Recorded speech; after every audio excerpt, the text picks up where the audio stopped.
Entonces vamos a comenzar a plantear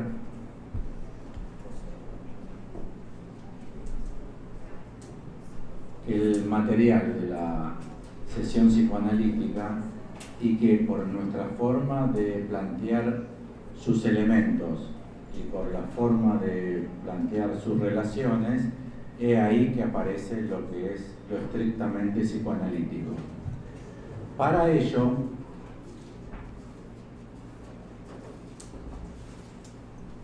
vamos a tener que establecer primero dos diferencias. La primera es que se dice, es regular, incluso no solamente entre los psicoanalistas lo decimos así, se dice que el psicoanálisis es un dispositivo o una técnica o una terapia o una cura de palabra o por la palabra. Entonces lo primero que nos vamos a tener que plantear es qué relación guarda el concepto psicoanalítico o el concepto lacaniano de significante con la idea de palabra. Y lo otro, que incluso es una acentuación más problemática, más allá de la distinción entre palabra y significante, que lo vamos a trabajar, incluso vamos a trabajar la diferencia entre palabra. Ustedes tienen fala, pero fala, ¿qué significa? Palabra y habla, como en francés.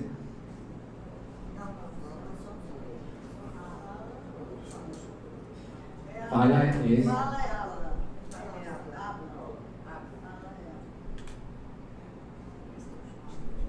yo comí ayer. En español son 3 palabras. ¿Cómo se dice en portugués? 3 ¿qué? Palabras.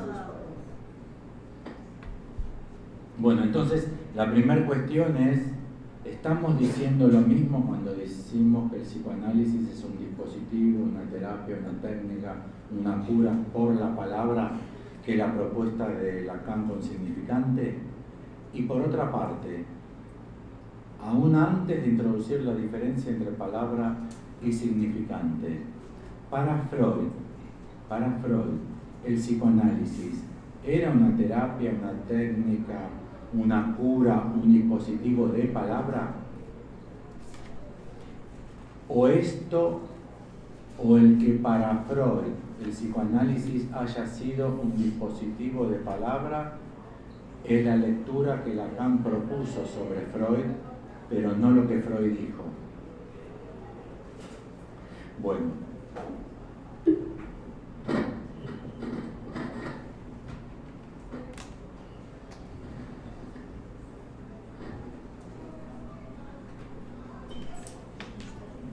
Vamos a trabajar las dos representaciones esquemáticas que Freud propone de sus dos tópicas, de la primera y de la segunda tópica. En la primera,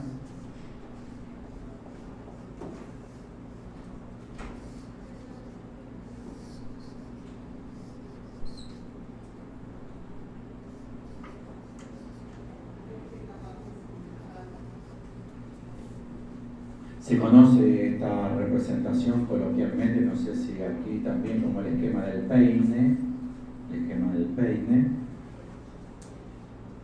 pero hay que aclarar varias cosas que no se las suele tener en cuenta respecto a la letra de la propuesta de Freud. La primera es que lo que entra por el polo perceptivo y lo que sale por el polo motor es la energía psíquica, que Freud escribe con estas siglas. De hecho, para Freud, en esto muchos autores lo citan como estatuto de filósofo, porque Freud da, exclusivamente Freud da una definición de vida que es evitación del estímulo. Es una fórmula que uno la lee en Freud y no le da mucha importancia, pero es una concepción de la vida. O sea, un objeto inerte, sin vida, se diferencia de un objeto vivo porque si hay un estímulo que afecta, el sistema vivo, en la concepción de Freud, tiende a evitar el estímulo. Si no es evitable el estímulo, lo que se tiende es a la descarga. Y entonces este sistema, el esquema del peine, lo que inscribe es cómo entra la energía, cómo la recorre adentro del sistema y cómo sale. Lo que es muy importante que ustedes tengan presentes es que para Freud este esquema representa el funcionamiento del aparato psíquico en la época de la primera tópica, en cualquier acción del aparato psíquico. Pero para Freud también representa la evolución del aparato psíquico. Con lo cual, si ustedes quisieran escribir desde el momento del nacimiento, 0 meses, por ejemplo, hasta 1 año, serían equivalentes. Porque para Freud, aquí se inscriben las primeras representaciones. ¿En portugués? Igual, representaciones. Para Freud, la representación es una marca. Y es una marca que tiene una característica fundamental. Reproduce el fenómeno y es imborrable. El Wunderblock, el block maravilloso, el block mágico. Hay un escrito de Freud acerca de la pizarra mágica, ¿lo tienen? ¿Ubican? ¿Me siguen? El block maravilloso, la pizarra mágica. ¿Saben cómo Freud lo utiliza? Primero, ¿saben lo que es? Yo voy a hacer como que no. No sé para qué les pregunté, porque lo voy a explicar igual. En la época de Freud funcionaba así. Hasta hace unos años, cuando vivía entre nosotros, funcionaba parecido. Hay una lámina de plástico que en el dispositivo se apoya sobre una superficie blanda. En la época de Freud, esa superficie blanda era como cera. ¿Cera? Entonces, Freud dice que si uno escribía sobre la pizarra mágica, aparecía un texto. Pero que si uno levantaba la cobertura plástica, el texto desaparecía. Con una aclaración que hace Freud que es fundamental. Que si uno mira la cera a la luz, si uno la inclina, queda la marca. Se borra de la cobertura, pero queda la marca. ¿Entienden la idea de Freud? Hay 2 dimensiones del aparato. Una dimensión donde la escritura es temporal y pasado el suceso se borra. Pero hay una instancia del aparato donde lo que se produce es una marca indeleble. Estas huellas, Freud las llama huellas, marcas. El término alemán que utiliza Freud es Vorstellung.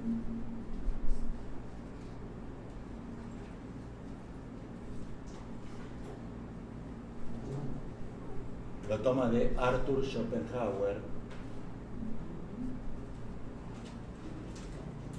Hay un libro de Schopenhauer que Freud lo cita, no es una lectura mía, que se llama El mundo como voluntad y representación. Y voluntad es la pulsión, en Trieb, en alemán, y representación, Vorstellung, que es el mismo sistema que utiliza Freud. Ahora, esta marca roja es clave. Viene la energía proveniente de un fenómeno, puede ser externo o interno, puede ser un golpe que el niño recibe o puede ser el hambre.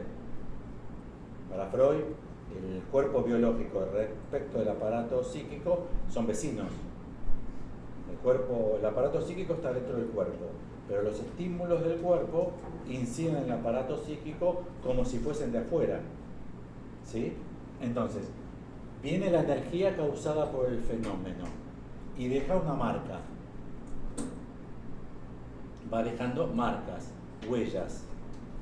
Al comienzo de la vida, estas huellas se llaman huellas de cosa, representaciones cosa.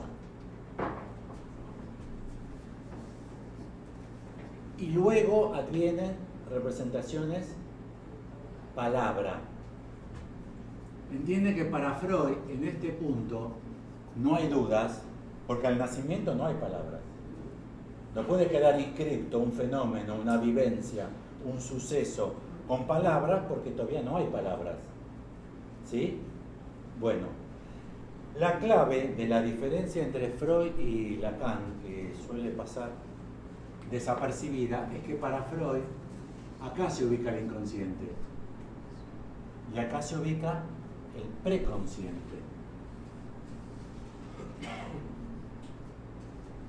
Y acá la conciencia, porque en la conciencia, ¿se acuerdan del sistema freudiano? En la conciencia no hay huellas. La conciencia para Freud es como entrada y salida en la conciencia. Si no, dice Freud, si hubiese huellas en la conciencia se taparía. La conciencia tiene que ser como el cuello de la botella. Entonces hay dos tipos de representaciones, representación cosa y representación palabras, que pueden llegar a asociarse. Pero para Freud, en el inconsciente, entonces hay huellas, hay marcas que no son de palabra. Luego se asocian con palabras. Puede ser un indicativo de cómo hay que trabajar en análisis. Mediante palabras uno incide sobre el preconsciente e intenta, mediante palabras, operar sobre la asociación que las palabras tienen con la representación cosa. ¿Me siguen?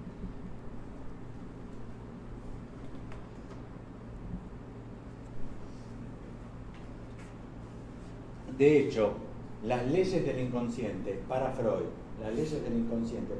¿cuáles son? Las leyes del inconsciente para Freud, ¿cuáles son? Condensación y desplazamiento. ¿Condensación de qué y desplazamiento de qué? La energía psíquica. Es condensación y desplazamiento. De hecho, la verdadera ley fundamental para Freud del inconsciente es el desplazamiento, porque condensación es desplazamiento múltiple. Son dos leyes distintas. Condensación es desplazamiento múltiple. Desplazamiento es de este a este. Para Freud.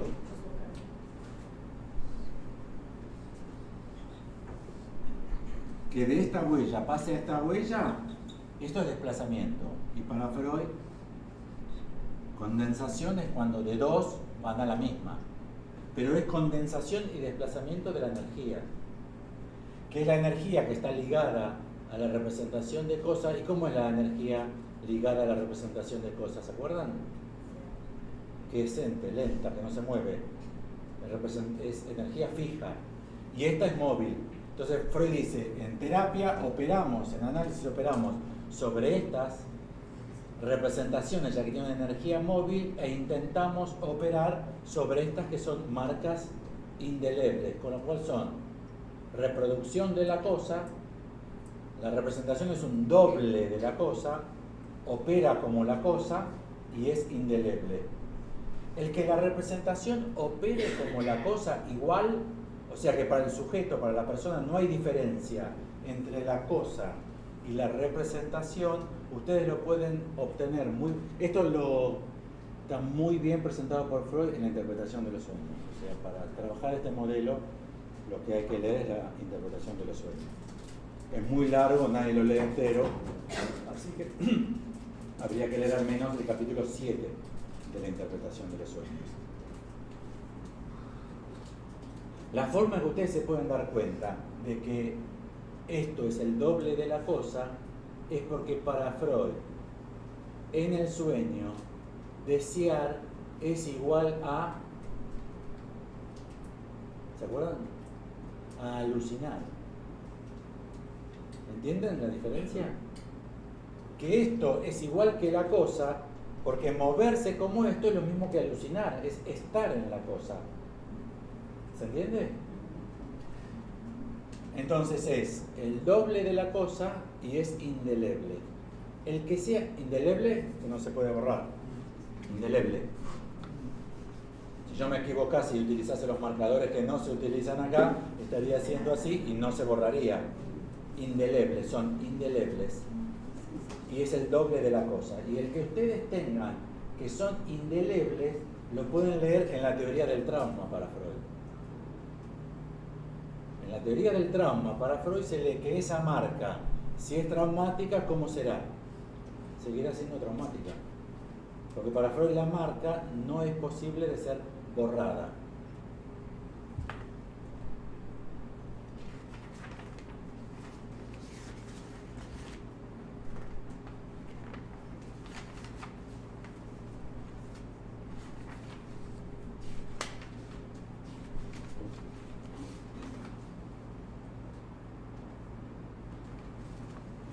Robinson Crusoe.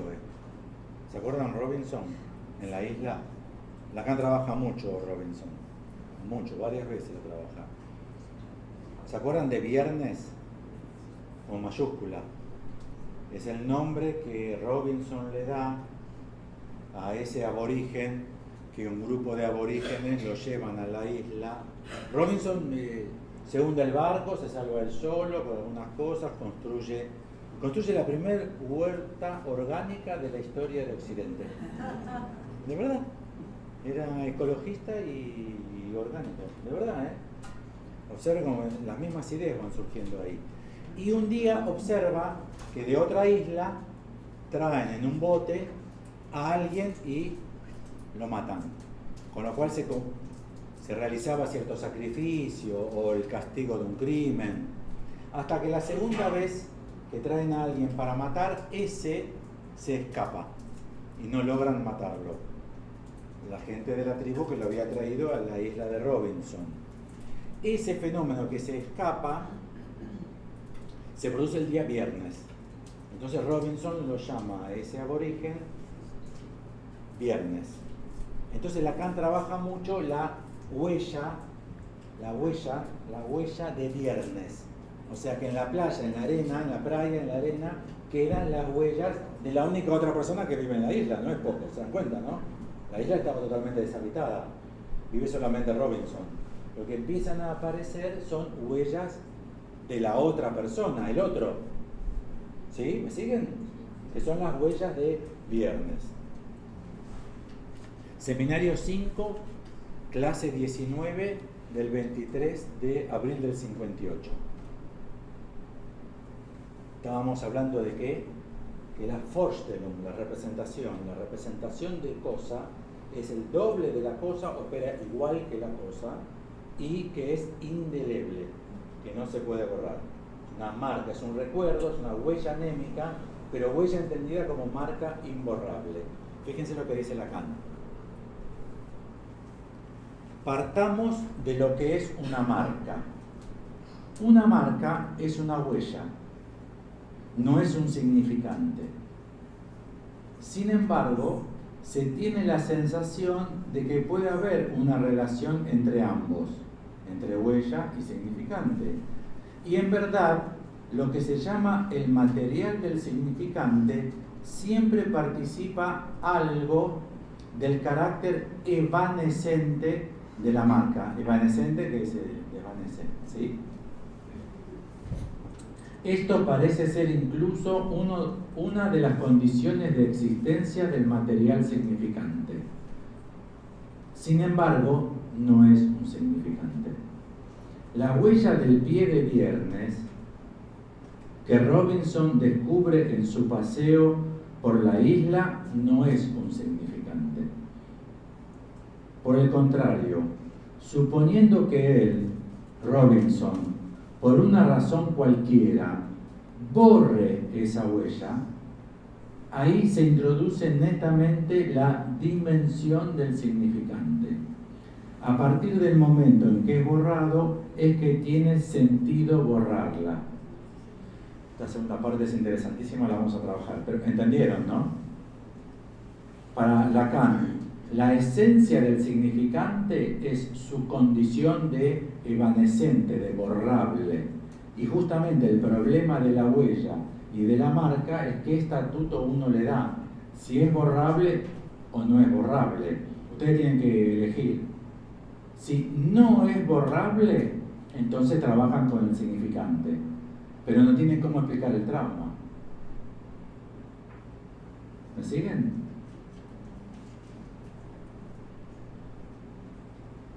Ejemplos de trauma de Freud, ¿se acuerdan? Primera Guerra Mundial, trinchera, cae la bomba. Es interesante, Freud no se le escapan las cosas. ¿Se acuerdan quién tenía el trauma, no? ¿Quién decía Freud que tenía el trauma? El que no era herido. ¿Se acuerdan que Freud decía que las neurosis traumáticas las hacían fundamentalmente soldados que no eran heridos? Entonces, para Freud, viene la bomba, explota, muere un amigo y el otro hace una neurosis traumática, donde la escena es el retorno, siempre igual, de la escena traumática. Pero entonces, si lo explicamos así, entonces estamos trabajando que son huellas y marcas, no que son significantes. Si lo trabajamos como significante, en el sentido de la teoría de Lacan, no podemos explicar el trauma. Porque lo que caracteriza al significante es que sea evanescente. Una cita más para ir reforzando las ideas.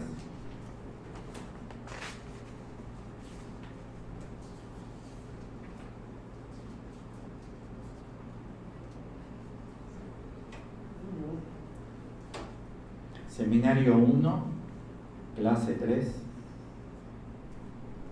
fecha 7 de enero del 54. ¿Qué es el trauma? Dice Lacan.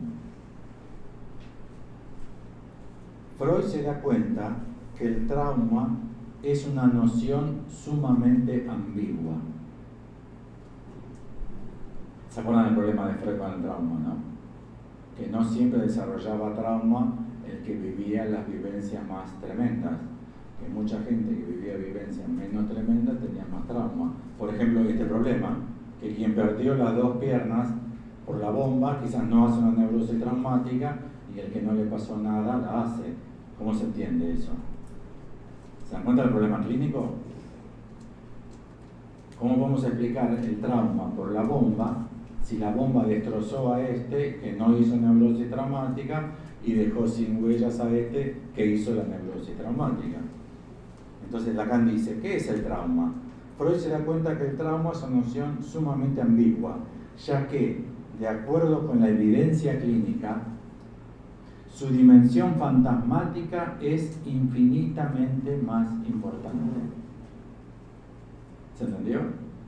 Que depende del fantasma de cada uno, que te suceda eso puede ser un trauma o no. Lacan dice que es infinitamente más una joven, cualquier muchacha joven de aquí, llama por teléfono celular a una amiga y le dice, no sabés lo que me pasó, tremendo, me quiero matar, tremendo, mi vida no, tremendo, ¿qué te pasó?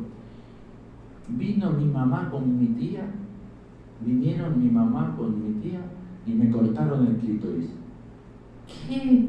Y la cara de ella, tienen que haber visto la cara de ella. ¿Qué? Ya está, ¿no? Tienen suficiente ya de trauma. Pero hay tribus en África que lo practican con regularidad.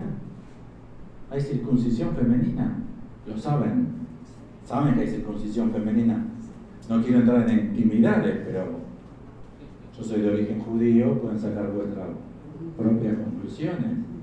Si yo les diría, supongan que yo tengo, no les voy a mostrar, pero supongan que yo tengo hecha la circuncisión. ¿Sí? ¿Saben lo que es la circuncisión, no? No, esperá, te anticipaste. Y yo les diría que toda mi vida es un trauma infernal y soy un desgraciado absoluto, que pienso todo el día en mi suicidio por la circuncisión. Ustedes no dirían, eso es otra cosa. Está bien, se la cortaron. Tampoco era tanto. Pero bueno, ¿qué piensan ustedes? Yo conozco un montón de judíos que tienen la circuncisión hecha, ¿no? ¿Entienden? Dirán, ¿tendrá que ver con la personalidad de Alfredo, con la historia de Alfredo, con el fantasma de Alfredo? ¿Entienden? Por lo cual el trauma es traumático. ¿Entienden la idea? Con lo cual, lo primero que tenemos que trabajar es que para Freud no se trata de significante. Pero en realidad para Freud tampoco se trata de palabra, se trata de la energía. ¿Cómo se explica el trauma en el sistema freudiano? La entrada de mucha energía. ¿Se acuerdan? ¿Y cómo se explica a Freud que unas personas hagan trauma y otras no hagan trauma? Y Freud introduce el concepto de distracción. Si uno está distraído, el estímulo es mucho más traumático, porque Freud trabaja que respecto del estímulo lo que hay es barrera antiestímulo. Vieron que para Freud el aparato psíquico tiene una puertita de la segunda tópica. Tiene una puertita. Pero ¿y esa puertita qué tiene? Una barrera antiestímulo. Percepción, conciencia. Pero y respecto del ello, no hay barrera antiestímulo. No hay forma de escapar, ni del ello ni del superyo.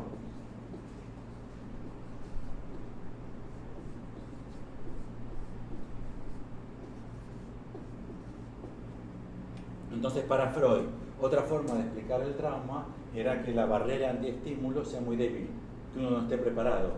O sea, Freud decía que si el soldado está atento al estallido de la bomba, menos hará una neurosis traumática que si uno está distraído, ¡pum! ¡Ay, me agarraste distraído! ¿Me siguen? Pero todo para Freud es una economía energética, es una distribución de energías y de cómo operan esas energías en el aparato psíquico. Para Freud, la forma terapéutica es a través de la palabra, pero no se opera con palabras. Se opera con energías que quedan inscritas en una lógica de marca o huella, y eso no es significante.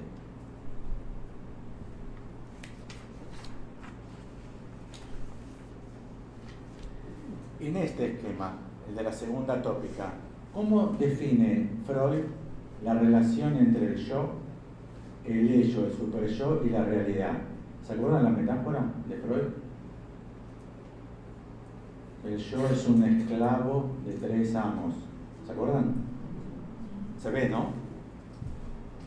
El yo es un esclavo de 3 amos. Respecto de esto se puede producir huida, se puede huir, uno puede huir aumentando la defensa o escapando. De las otras dos no se puede huir. Pero el problema que representa para el yo como esclavo de 3 amos, estos 3 amos para Freud no operan vía la palabra. Es por el influjo energético que operan. Son amos, pero no por la palabra, tampoco por el significante. ¿Me siguen? Ni en la primera tópica ni en la segunda tópica, para Freud la máquina opera a través de la palabra. De hecho, para Freud no se trata de palabras, en sí mismo el elemento. Otra cosa es que uno opere con palabras. A Freud no le queda otra, intentó otra, ¿Se acuerdan que Freud intentó con cocaína? Freud intentó con hipnosis, Freud intentó apoyando la mano, ¿se acuerdan? ¿No? En las piernas etéricas, ¿se acuerdan? Freud intentó otros modos de influjo. De hecho, en esa época se estaba trabajando mucho con hipnotismo, mesmerismo, etcétera, que son modos de influjo de uno sobre otro. Pero en Freud, que era una técnica de palabra. Pero Freud tiene una técnica de palabra, pero no porque se trata en el elemento patógeno estructural de palabras. Se trata de energías que operan sobre los elementos, que fundamentalmente los elementos con los que tiene que ver el psicoanálisis no son palabras. ¿Ustedes se acuerdan que para Freud hay represión propiamente dicha y represión no propiamente dicha? ¿Se acuerdan de eso? ¿Cuál es la represión propiamente dicha? Esta, la primaria. Esta es secundaria. El pasaje de preconsciente a conciencia, 8 por 8, 64. ¿Eso era consciente para ustedes en el sistema de Freud? No. ¿Estaba reprimido para Freud? No, era descriptivamente inconsciente. 64 como 8 por 8 es descriptivamente inconsciente. Eso está en el preconsciente.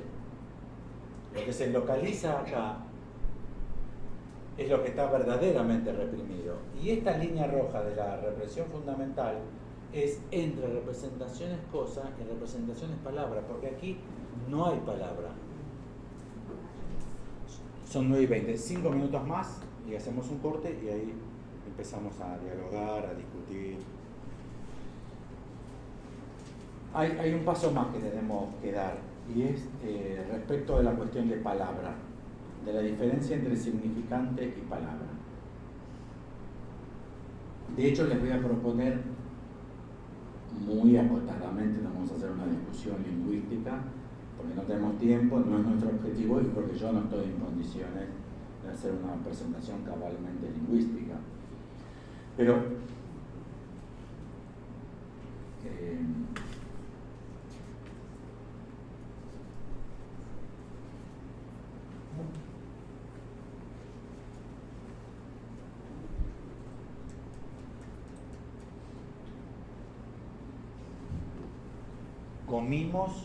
comimos muy bien. Hola, ¿qué tal? ¿Cómo estuvo ayer? Yo les contesto, comimos.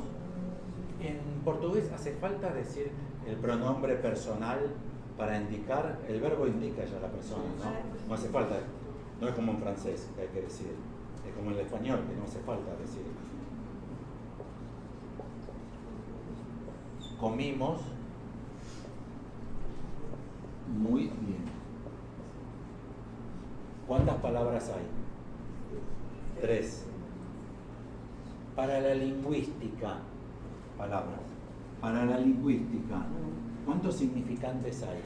Para la lingüística, no para Lacan, para la lingüística, ¿cuántos significantes hay? Comimos es, ¿qué persona? Primera del plural. Tiempo pasado, pretérito. ¿Sí? ¿Está acá o no? ¿Está que fuimos nosotros? ¿Y está que fue? ¿Y el verbo? Comer. Para la lingüística hay 5 significantes. Porque acá está perfectamente indicado 3 cosas. ¿Me siguen? Comí muy bien.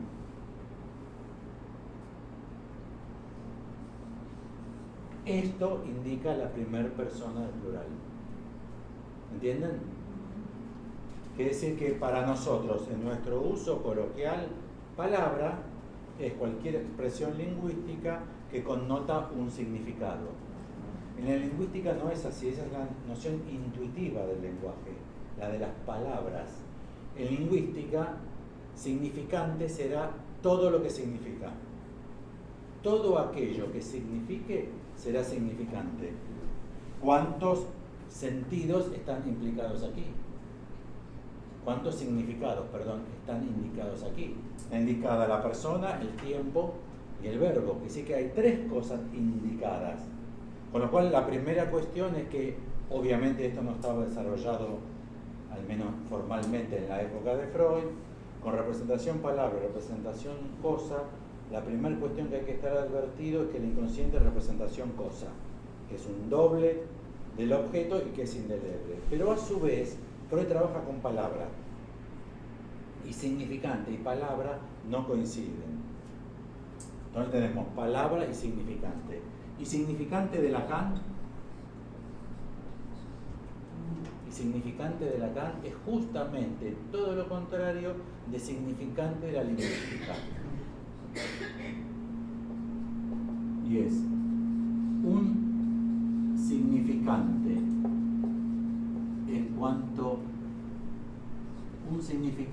en cuanto tal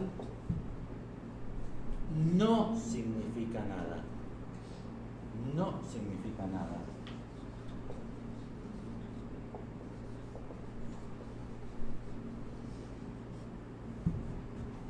Entonces, significante es todo lo que significa para la lingüística.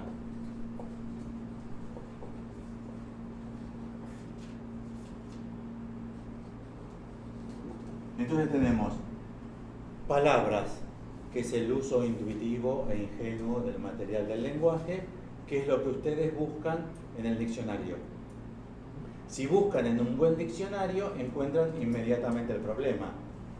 ¿Qué sucede cuando ustedes buscan en un buen diccionario una palabra? Que tiene muchísimas acepciones.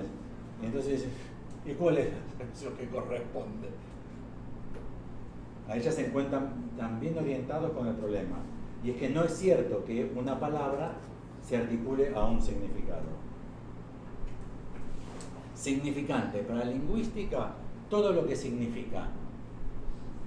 Y para Lacan, justamente en la clínica psicoanalítica, es aquello que no significa nada. Para terminar hoy, esta primera parte. Hola, vengo a verlo. Muy bien, como no, toma asiento. ¿Por qué motivo viene? Y vengo porque estoy muy deprimido. ¿Estamos bien hasta ahí? ¿Sí? Un psicoanalista interviene cuando convierte un significante de la lingüística en un significante de Lacan. ¿Cómo es esa maniobra? Deprimido. Deprimido, doctor. Bueno, explíqueme. ¿Qué quiere decir deprimido, doctor? Pues es que son obsesivos el que venga, doctor, deprimido. Ya empieza a pelear en la primera. Bueno, pero entiéndame, amigo, que muchas personas pueden sentir la depresión en forma distinta. ¿Por qué no me explica usted en qué sentido? Porque podría ser que uno al final de la primera entrevista le diga, pero entonces, ¿usted está deprimido o está triste? ¿Se dan cuenta, no? Que ¡pum! Ya explotó la cosa. Pero ¿cómo se produce esa intervención? Se produce convirtiendo el material que ingenuamente es de palabra, en apariencia es de palabra, operando al revés de lo que opera el lingüista. Y es donde el psicoanalista va a insertar la pregunta. O sea, donde el psicoanalista no va a entender. ¿Se entiende la maniobra del analista? Pero esa es la maniobra del analista en función de cómo uno considere que opera el material. Si uno opera con marcas, habrá que entender cuál es esa marca y de qué suceso. Quizás su mamá le pegó cuando usted era un chico, quizás su hermano. El otro día vine a verme una persona que estaba en otro tratamiento. Era para esa persona que viene a verme, ese tratamiento no funciona, y esa persona me dice, a mí me parece que ese tratamiento no funcionaba porque mi psicoanalista no entendía lo que me pasaba. ¿Y usted cómo sabe que su ex analista no entendía? Porque llegamos a un punto donde salió con cualquier cosa. ¿Se entiende? Salió con cualquier cosa. Me dijo cualquier cosa. ¿Qué le dijo? Y que seguramente entre mi hermano y yo nos habremos tocado el pene cuando éramos chiquitos. Yo nunca le dije nada. ¿Entiende lo que sucedió? Que el analista el análisis estaba frenado. Y el analista hizo recurso a los universales freudianos y dijo algo de la sexualidad infantil. ¿Entienden? El analista cómo operó, sabiendo, debe haber sido que usted le tocó el pene a su hermano o que su hermano le tocó el pene a usted. Y nada que ver, no sé dónde le sacó, no fui más. Lo inventó él. Y es verdad, lo inventó él, porque aplicó un universal antropológico de Freud, lo importante y traumático que es la sexualidad infantil, ¿entienden? Y le dijo, bueno, eso que no entendemos, sí, debe ser el trauma de la sexualidad infantil que quedó anotado, usted no sabe, yo tampoco, pero debe ser eso. Cuando la propuesta de Lacan es justamente la contraria. Si la escribo, sería así, haciendo un mix. entre el significante de la lingüística y el significante de Lacan. Supongan que el material es así.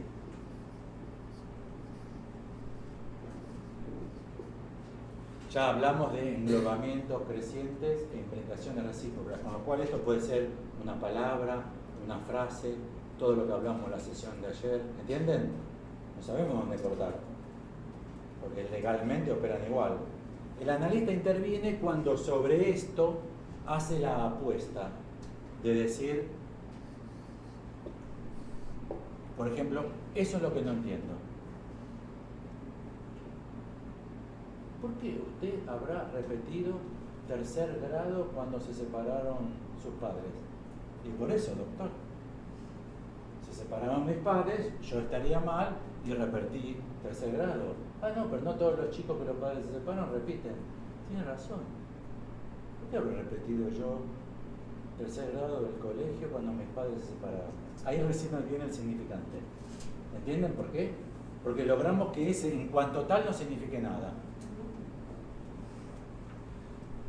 ¿Y qué sucede a partir de aquí? Sucede a partir de aquí que salimos a la búsqueda del material que vendrá, que nos dará referencia para poder leer este material, o vamos a pensar en todo el material anterior, porque yo escribí ese 1 acá, pero admiten esto, ¿no?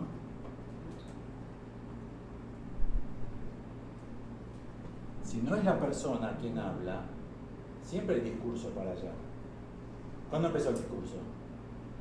El discurso de un paciente de ustedes, o ustedes mismos como pacientes, ¿cuándo empezó? Tiene un comienzo absoluto. ¿Con vuestro nacimiento?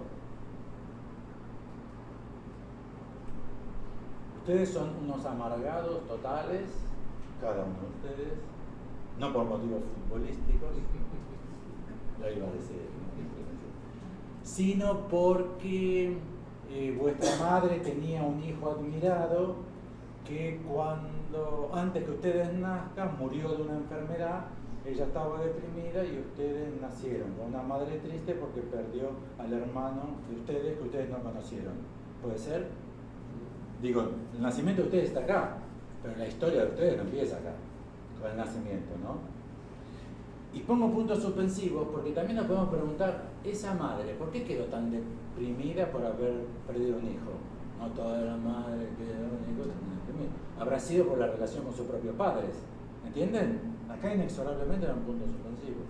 Y acá inexorablemente, digo porque vamos a trabajar rasgo unario, significante amo.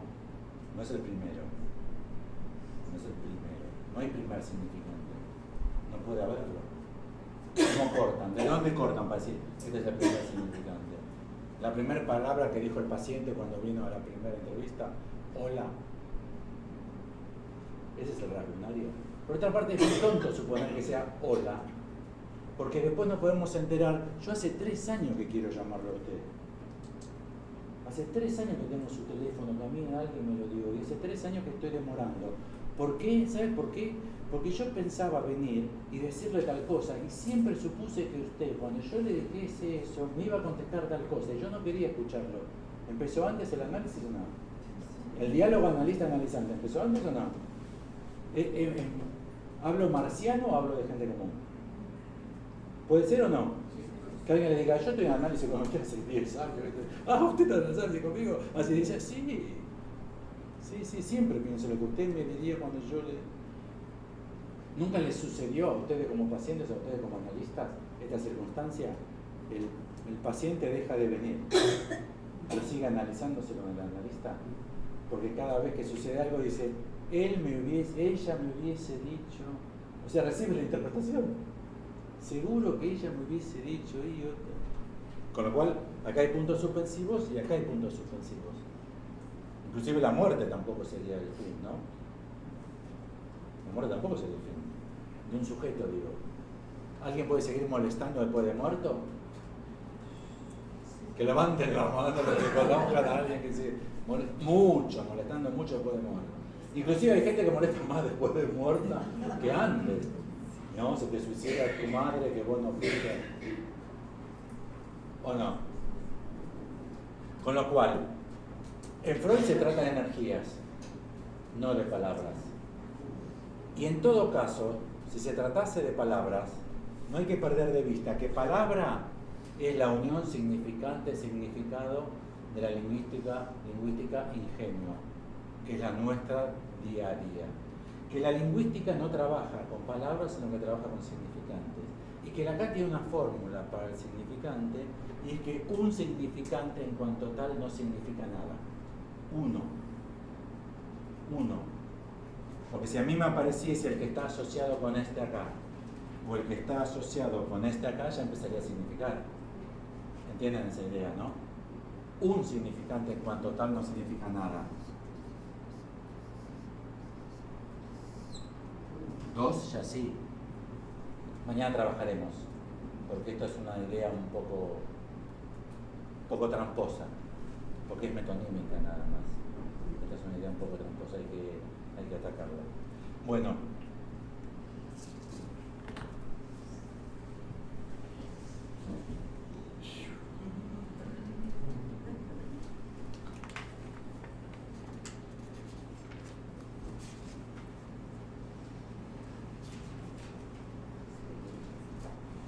Vamos a seguir mañana con la teoría del significante y a partir de ahí trabajaremos cadena significante, trabajaremos metáfora, metonimia, trabajaremos cadena significante escrita sobre una hoja, como supone Freud que se escribe, y trabajaremos la cadena significante escrita sobre una banda de medios, que es como dice Lacan, que el aparato psíquico escribe como si la superficie de escritura fuese una banda de medios. ¿Conocen el problema de la doble inscripción para Freud? Para Freud el problema teórico irresuelto, que es el problema de la doble inscripción, que es cuando se levanta la represión, la huella reprimida pasa al preconsciente o hay dos huellas, la inconsciente y la preconsciente. Para Freud es complicado porque como la huella es indeleble, no puede pasar porque no se puede borrar. Pero si no puede pasar, ¿en qué cambió? Es un problema para Freud, Freud mismo lo dice, se llama el problema de la doble inscripción. Para Lacan se resuelve con la banda de Möbius si sobre esa escritura ustedes producen esta maniobra.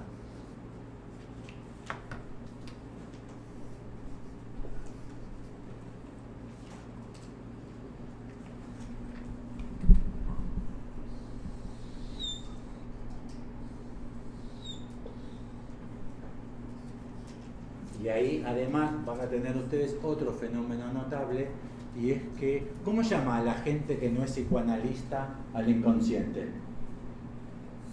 Subconsciente. Siempre lo mismo, ¿vieron? ¿Por qué?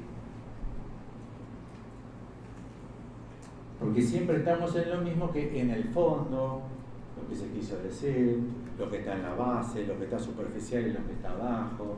En Marx tenemos infraestructura y superestructura. Para Lacan lo que está escrito siempre en la misma superficie, no hay ese arriba y ese abajo. Para lograrlo vamos a tener que aprender la propuesta de Lacan, que es escribir sobre una superficie de Möbius. Así seguiremos, y en la última reunión trabajaremos entonces la autocrítica de Lacan a cadenas significantes. Lacan rechaza su teoría de la cadena significante, dice que es una boludez total,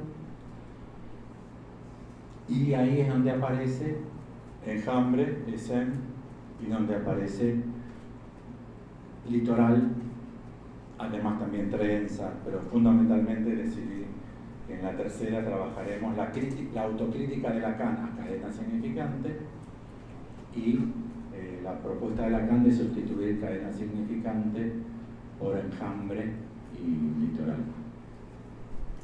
Bueno, a ver ustedes. Preguntas, críticas, pedidos de aclaración.